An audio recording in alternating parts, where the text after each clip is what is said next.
Bien, dans cette vidéo, on va apprendre à représenter, n'est-ce pas, un intervalle, d'accord? Puis, comment est-ce qu'on fait pour trouver, n'est-ce pas, l'intersection de cet intervalle-là, d'accord? Donc, ici, allons-y rapidement. Ici, vous avez l'intervalle I et J. On doit représenter l'intervalle I et J sur une droite graduée, d'accord? Voici la droite graduée qui est là, 1 cm, 1 cm, d'accord? Donc, ici, si vous avez remarqué à gauche, d'accord, c'est moins 1, moins 2, moins 3, à gauche de 0. Mais on n'a pas représenté. Pourquoi? Parce que ici, on n'a pas besoin de ça au niveau des intervalles, d'accord? Donc, on va représenter d'abord pour I. Comment est-ce que ça se passe? En 0, l'intervalle est quoi? Fermé. Donc ici, on va représenter tout simplement par un point noir, d'accord? Comme ça. D'accord, on va assurer à l'intérieur. Comme ça. Parce que c'est fermé en 2, d'accord? C'est fermé en 2. Donc en 5, l'intervalle est ouvert. Donc on va mettre un rond tout simplement. Pourquoi? Parce que l'intervalle est ouvert. D'accord? Maintenant, on va relier les deux. Tout simplement, je vais relier l'intervalle 2 et 5. D'accord? Donc, voici comment on fait pour représenter, n'est-ce pas, l'intervalle I. Donc, quand on finit de représenter l'intervalle I, on va représenter maintenant l'intervalle J. Pour représenter l'intervalle J, c'est très simple. Ici, juste en haut, n'est-ce pas, de l'intervalle qu'on vient de représenter, qui est I, donc on va représenter tout simplement l'intervalle maintenant J. Donc, en haut de quoi? De l'intervalle I. Donc, ici, en 0, c'est quoi? C'est ouvert. Donc, en 0, juste en haut, d'accord? Donc, en 0, c'est ouvert.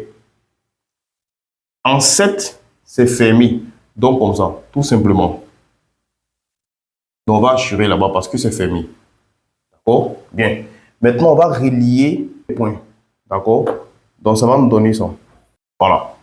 Donc, après avoir représenté maintenant les deux intervalles sur une droite graduée, qu'est-ce qu'on va faire? On dit puis trouver l'intersection. J'ai oublié ça. On dit puis et puis trouve leur intersection. Pour trouver les intersections des deux là, d'accord, qu'est-ce qu'on fait? La partie où les deux se touchent, d'accord? Donc, ici, voici les deux intervalles qui sont représentés. La partie où les deux se touchent là, ça s'appelle intersection, d'accord? Donc, ici, on va prendre un exemple, vous allez comprendre. Supposons que tu as une droite comme ça, d'accord? Tu as deux droites. Voici les deux droites qui sont là, d'accord? La partie où les deux se touchent là, c'est ici. D'accord? C'est ça qu'on appelle l'intersection. Est-ce que vous voyez?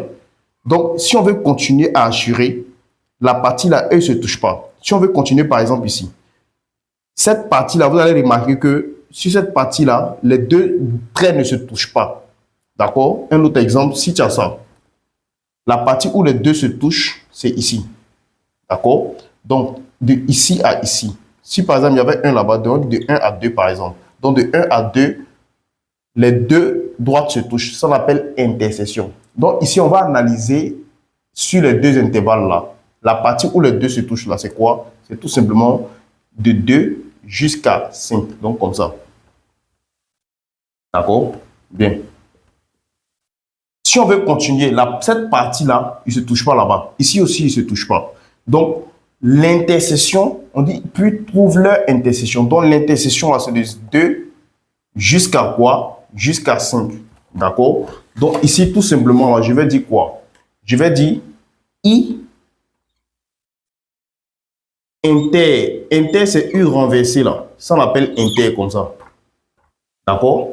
Donc, I inter J, d'accord, est quoi? Fermé en 2. Intervalle fermé en 2, point virgule, en 5. Donc, ça commence de 2 jusqu'à 5. Donc, en 5, c'est ouvert. Donc, l'intervalle est comme ça. D'accord? Ouvert comme ça, tout simplement. Donc, voici donc le résultat, n'est-ce pas, de leur intersection. Ça, c'est intersection. D'accord? Voilà, il vient de vous montrer tout à l'heure, n'est-ce pas, l'intersection de deux intervalles. D'accord? Ici, on va prendre le cas avec cette fois-ci union. Supposons qu'ils avaient dit, puis trouver leur union. On pouvait dire union aussi. D'accord? Intervalle. Union, lui, se représente par quoi? Par le symbole U. Donc, ici, I, union J. Voici comment on écrit. I, union J. D'accord? Donc, I, union J, là. Donc, comment est-ce qu'on fait pour identifier l'union, n'est-ce pas, de deux intervalles? C'est très simple. Je prends les deux extrémités. Ça veut dire lui qui est au début et lui qui est à la fin. C'est ça qu'on appelle quoi? Union. Donc, vous voyez ici, on va identifier sur le schéma là qui est au début, à gauche. Quel est l'élément qui se retrouve au début? D'accord? C'est quel intervalle? C'est 0. Ouais, non, en 0 ici, c'est lui qui est au début. Et lui qui est à la fin, c'est 7. Fermé en 7. D'accord? Donc, c'est les deux là, on appelle quoi? Union. L'union des deux. C'est-à-dire l'ensemble. D'accord? Donc, ici, tout simplement, qui est quoi? Qui est ouvert. Donc, pour trouver l'union, ici, c'est U qui est au milieu cette fois-ci. Hein, le symbole U, d'accord? Donc, ouvert en 0, point virgule, fermé en quoi? En 7. D'accord? C'est ça qu'on appelle union. Ça va? Bien. Voilà. Maintenant, je tiens à préciser quelque chose. Ici, au lieu d'écrire I union J là, on pouvait écrire les intervalles même. On pouvait écrire comme ça. Ou intervalle fermé en 2, 5, ouvert, union, intervalle,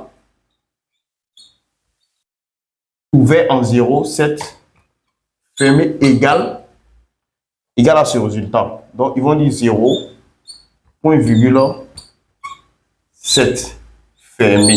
Donc, on pourrait écrire comme ça aussi. D'accord? Au lieu de dire I union J là, à la place de I et puis J, ils vont placer les intervalles qui sont ici. I union J. D'accord? Donc, ils vont écrire comme ça. I union J égale à ça. Quand on dit union, n'oubliez pas, c'est les deux extrémités. Lui qui est au début et lui qui est à la fin. D'accord? Les intervalles qui sont au début et à la fin. C'est l'intervalle qui est au début et l'intervalle qui est à la fin. C'est les deux on prend. D'accord? Pour trouver quoi? Tout simplement l'union. Donc, j'espère que vous avez compris. À la prochaine.